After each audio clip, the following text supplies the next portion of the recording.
नमस्कार, आप देख रहे हैं जनमन की बात। दोस्तों, आज हम बात करेंगे झारखंड विधानसभा चुनाव 2024 की तैयारियों पर। जानेंगे संभावित तारीखों, प्रमुख पार्टियों की रणनीतियों और संभावित उम्मीदवारों के बारे में। तो चलिए शुरू करते हैं। चुनाव आयोग के अनुसार झारखंड विधानसभा चुनाव 2024 के लिए संभावित तारीखें अक्टूबर नवंबर में हो सकती हैं। हालांकि अभी तक आधिकारिक घोषणा नहीं हुई है, लेकिन चुनाव आयोग भी चुनाव की तैयारियों में जुटा हुआ है। वोटिंग प्रक्रिया को सुचारू और निष्पक्ष बनाने के लिए सभी आवश्यक कदम उठाए जा रहे हैं।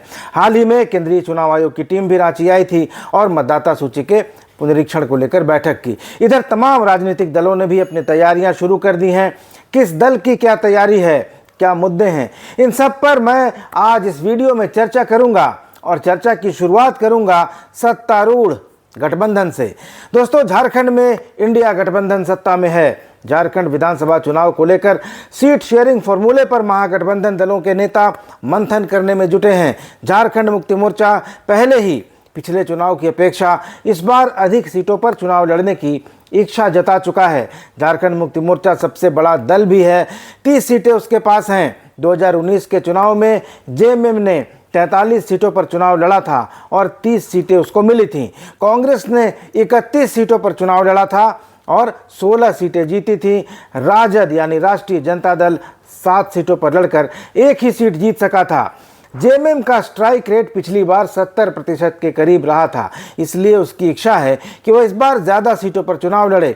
जहां तक कांग्रेस का सवाल है, कांग्रेस ने भी झारखंड के चुनाव को लेकर दिल्ली में पिछले दिनों बैठक करके अपनी चुनावी तैयारियों का आगाज़ कर दिया है। उसके बाद से लगातार झारखंड में पार्टी की बैठकों का दौर जारी है।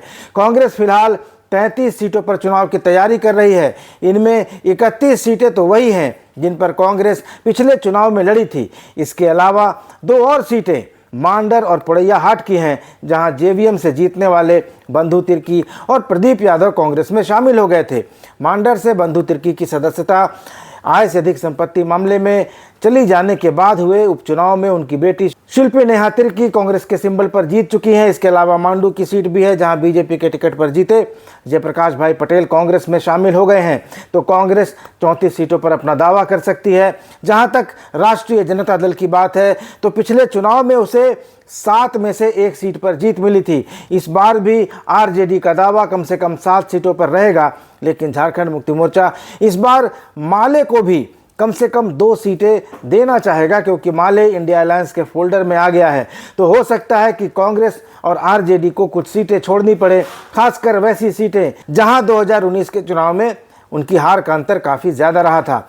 वैसे भी हेमंत सोरेन की लोकप्रियता की बदौलत ही लोकसभा के चुनाव में इंडिया गठबंधन 5 सीटें जीत पाया। इनमें 3 सीटें अकेले जेएमएम की हैं। तो दोस्तों, मुझे लगता है कि जेएमएम को ज़्यादा सीटों पर चुनाव लड़ना चाहिए। झारखंड मुक्ति मोर्चा अगर 55 सीटों पर लड़ता है तो बहुत ज़्यादा संभावना इस बात की है कि वह अकेले दम पर बहुमत के करीब पहुंच सकता है। और आज झारखंड में जो स्थिति है, उसमें हेमंत सोरेन के लिए सत्ता में वापसी की प्रबल संभावना दिख रही है, जबकि ज़मीनी रिपोर्ट बता रही है कि कांग्रेस को इस बार सीटों का नुकसान उठाना पड़ेगा। तो मुझे यही लगता है कि झारखंड मुक्ति मोर्चा को 55 सीटों पर चुनाव लड़ना चाहिए, और अगर ऐसा संभव नहीं हो पाता है तो कम से कम 50-51 सीटों पर तो उसको लड़ना ही चाहिए। कांग्रेस को 24-25, आरजेडी को 3 और माले को 2 सीट दी जा सकती है। जहां तक इंडिया अलायंस में मुख्यमंत्री के चेहरे की बात है, तो हेमंत सोरेन गठबंधन का एकमात्र चेहरा और स्टार प्रचारक हैं। उनके 5 महीने तक जेल में रहने के दौरान उनकी पत्नी कल्पना सोरेन भी पार्टी के एक बड़े चेहरे के तौर पर उभरी हैं, स्टार प्रचारक के तौर पर उभरी हैं। और लोकसभा चुनाव के दौरान उन्होंने आदिवासी इलाकों में ताबड़तोड़ कैंपेन किया, भावनात्मक भाषण दिए। इंडिया अलायंस को झारखंड की सभी 5 आदिवासी सीटें जिताने में कल्पना सोरेन की प्रमुख भूमिका रही थी। और चुनावी मुद्दों की बात करें तो इंडिया अलायंस के मुद्दे 1932 का खतियान, आदिवासी पहचान, जल जंगल जमीन के साथ हेमंत सोरेन सरकार के कार्यकाल में किए गए विकास के कार्य और जनहित की योजनाएं रहेंगी। इसकी सबसे जो प्रमुख नाकामियों में से एक है, वो रोजगार के मुद्दे पर सरकार की विफलता है। तो दोस्तों, इंडिया अलायंस की बात हो गई। अब आते हैं विपक्षी एनडीए की तरफ। एनडीए का सबसे मुख्य घटक है भारतीय जनता पार्टी यानी बीजेपी। 2019 के चुनाव में बीजेपी को सिर्फ 25 सीटें मिली थी और उसने सत्ता गंवा दी थी, लेकिन 2024 के चुनाव में वह पूरी शिद्दत से वापसी की कोशिश में है। केंद्रीय कृषि मंत्री और मध्य प्रदेश के पूर्व मुख्यमंत्री शिवराज सिंह चौहान को झारखंड का चुनाव प्रभारी और असम के सीएम हिमंता बिस्वा शर्मा को सह चुनाव प्रभारी बनाकर भाजपा ने संकेत दे दिया है कि वह झारखंड को लेकर कितनी गंभीर है। लेकिन बीजेपी के सामने समस्या यह है कि आदिवासी उससे छिटक गए हैं, दूर हो गए हैं। आदिवासियों के लिए सुरक्षित 28 विधानसभा सीटों में से मात्र 2 सीटें 2019 में भारतीय जनता पार्टी को मिली थी और 2024 के लोकसभा चुनाव में आदिवासियों के लिए सुरक्षित सभी 5 लोकसभा सीटें भी बीजेपी हार गई है। इसलिए पार्टी ने इस बार अपने सभी प्रमुख आदिवासी नेताओं को मैदान में उतारने की योजना बनाई है। लेकिन समस्या यह है कि बाबूलाल मरांडी कभी आदिवासी सीट से विधानसभा चुनाव लड़े ही नहीं हैं और अर्जुन मुंडा अपनी पुरानी सीट खरसावां से चुनाव लड़ने के इच्छुक नहीं हैं। वे किसी सुरक्षित सीट की तलाश में हैं। संभावना है कि वे पोटका की सुरक्षित सीट से लड़ सकते हैं। लेकिन संगठन के रूप में देखें तो भारतीय जनता पार्टी बिखरी हुई दिखाई देती है। संगठन महामंत्री कर्मवीर सिंह बीजेपी के ही नेताओं और कार्यकर्ताओं के निशाने पर हैं। लोकसभा चुनाव में दुमका से बीजेपी की उम्मीदवार सीता सोरेन ने उन पर गंभीर आरोप लगाए थे। वे ऐसे संगठन महामंत्री हैं जिनके पास कार्यकर्ताओं से ही बात करने का समय नहीं होता। तो अगर टीम ठीक नहीं रहेगी, आपस में फूट रहेगी, अच्छे खिलाड़ियों को बाहर रखा जाएगा तो बढ़िया से बढ़िया कोच भी क्या कर पाएगा।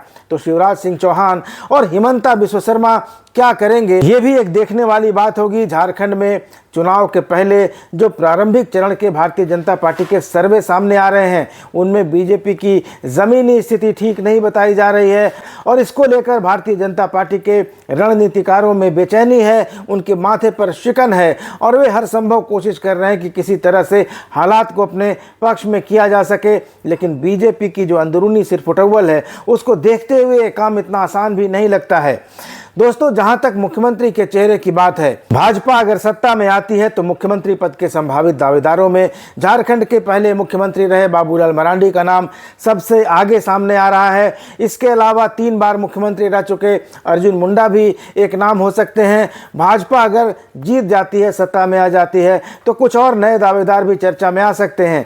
मुद्दों की बात करें तो भाजपा 2 प्रमुख मुद्दों पर ध्यान केंद्रित कर रही है। ये मुद्दे हैं हेमंत सोरेन सरकार का भ्रष्टाचार और संथाल परगना में डेमोग्राफी का बदलना। इन्हीं दोनों मुद्दों के साथ उन्होंने लोकसभा का चुनाव भी लड़ा था, लेकिन उसको 3 सीटों का नुकसान हो गया। तो विधानसभा में ये मुद्दे कितना काम करेंगे ये तो वक्त ही बताएगा। लेकिन अब बात करते हैं एनडीए के घटक दलों की।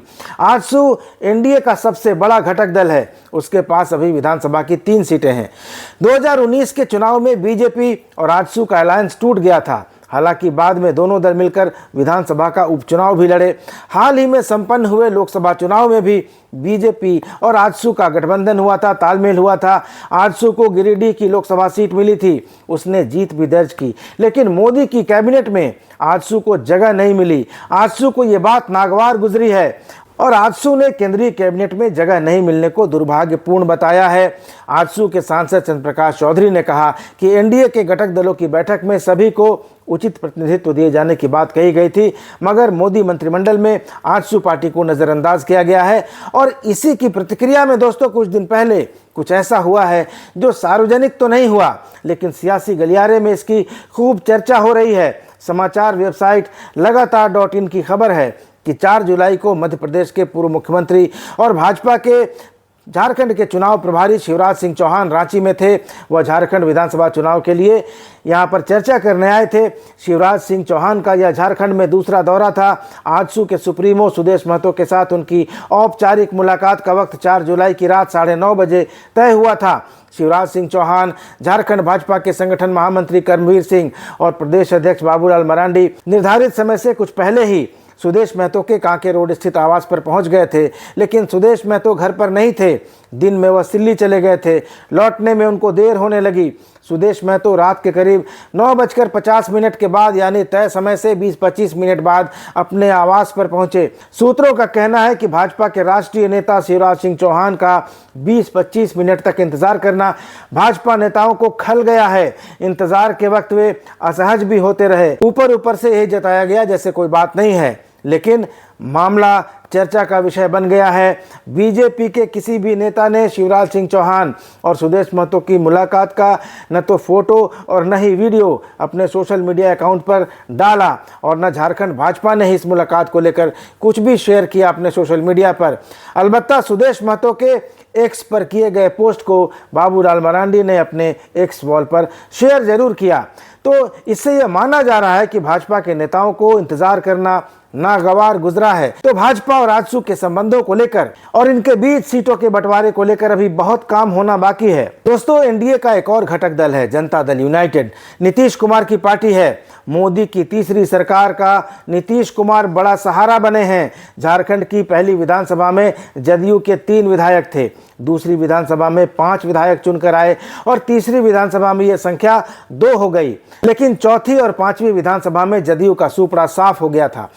इस बार फिर से जदयू झारखंड विधानसभा का चुनाव लड़ने की तैयारी कर रहा है और उसने सरयू राय की पार्टी भारतीय जनतंत्र मोर्चा के साथ चुनावी तालमेल की बात कही है। सरयू राय भी कह रहे हैं कि जदयू के साथ मिलकर चुनाव लड़ने पर बात हो रही है और चर्चा ये भी है कि भारतीय जनतंत्र मोर्चा का जनता दल यूनाइटेड में विलय हो सकता है। तो देखना है कि जदयू केंद्र में तो एनडीए का हिस्सा है, लेकिन झारखंड विधानसभा के चुनाव में वह एनडीए के फोल्डर में रहकर लड़ेगा। क्या बीजेपी के साथ उसका कोई चुनावी तालमेल होगा या फिर ये कोई तीसरे मोर्चे के तौर पर लड़ेगा, ये तो अभी वक्त ही बताएगा। तो दोस्तों, ये तो प्रमुख गठबंधनों की बात हो गई। इसके अलावा कई छोटे दल और निर्दलीय उम्मीदवार भी अपनी किस्मत आजमाने की तैयारी में हैं। इनकी चुनाव में महत्वपूर्ण भूमिका हो सकती है, खासकर तब जब मुख्य पार्टियों को बहुमत नहीं मिल पाता। इनमें सबसे ज्यादा चर्चा एक ऐसे नेता की है जिस पर सबकी नजरें टिकी हैं। ये नेता हैं जयराम महतो। झारखंड की राजनीति में जयराम महतो एक प्रमुख और प्रभावशाली नेता के रूप में उभर रहे हैं और विधानसभा चुनाव 2024 में उनकी भूमिका को नजरअंदाज नहीं किया जा सकता। उनकी राजनीतिक गतिविधियों को और उनके प्रभाव को देखते हुए यह बिल्कुल साफ है कि वे इस चुनाव में बहुत महत्वपूर्ण भूमिका निभाने जा रहे हैं। झारखंडी नामधारी दलों के लिए भी जयराम महतो एक बड़ी चुनौती के रूप में उभर सकते हैं और कहा जा रहा है कि उनकी लोकप्रियता और उनको मिला जन समर्थन आजसू के लिए और सुदेश महतो के लिए चिंता का बायस बन सकता है। भाजपा और जेएमएम की नज़रें भी जयराम महतो की तरफ लगी हैं। उन्हें अपने पाले में करने की कोशिशें भी चल रही हैं, लेकिन जयराम महतो का क्या रुख रहता है यह समय बताएगा। तो दोस्तों, सभी प्रमुख दल अपनी अपनी रणनीतियों पर काम कर रहे हैं, सीटों के बंटवारे पर काम कर रहे हैं। चुनाव में कौन कौन से मुद्दे उठाए जाएं, इस पर भी योजनाएं बन रही हैं। तो बीजेपी को मोदी के नाम का सहारा है और वह हेमंत सोरेन सरकार में हुए भ्रष्टाचार को और संथाल परगना में डेमोग्राफी के बदलने को, जो कि बांग्लादेशी घुसपैठियों के आने के कारण बदल रही है। भाजपा का यह आरोप है कि बांग्लादेशी घुसपैठिए संथाल परगना में आदिवासी लड़कियों से शादियां कर रहे हैं, उनकी ज़मीनों को कब्जा कर रहे हैं और इससे संथाल परगना में तेज़ी से आदिवासियों की आबादी कम होती जा रही है, मुस्लिमों की आबादी बढ़ती जा रही है। बीजेपी इस बात को राष्ट्रीय स्तर पर भी मुद्दा बना रही है, लेकिन विधानसभा के चुनाव में यह मुद्दा कितना काम करेगा ये एक देखने वाली बात होगी। वहीं सत्तारूढ़ दल को इस बात का भरोसा है कि लोकसभा चुनाव में जिस तरह से उसको कामयाबी मिली है उसी कामयाबी को झारखंड के विधानसभा चुनाव में दोहराया जाएगा। हेमंत सोरेन सरकार के विकास के जो काम हैं, जो जनहित के काम हैं, उनको उठाया जाएगा और साथ ही साथ आदिवासी पहचान, आदिवासी अस्मिता, जल जंगल जमीन 1932 के खतियान को लेकर इंडिया अलायंस के लोग आगे बढ़ेंगे चुनाव में। तो दोस्तों, यह था झारखंड विधानसभा 2024 की तैयारी पर हमारा खास प्रोग्राम। आप हमें बताएं कि आप किसको मुख्यमंत्री के रूप में देखना चाहते हैं और क्यों देखना चाहते हैं। हमारे चैनल को सब्सक्राइब करना मत भूलिएगा। फेसबुक पर देख रहे हैं तो फॉलो भी कर लीजिएगा और वीडियो पसंद आए तो इसको लाइक और शेयर भी कीजिएगा। धन्यवाद। नमस्कार।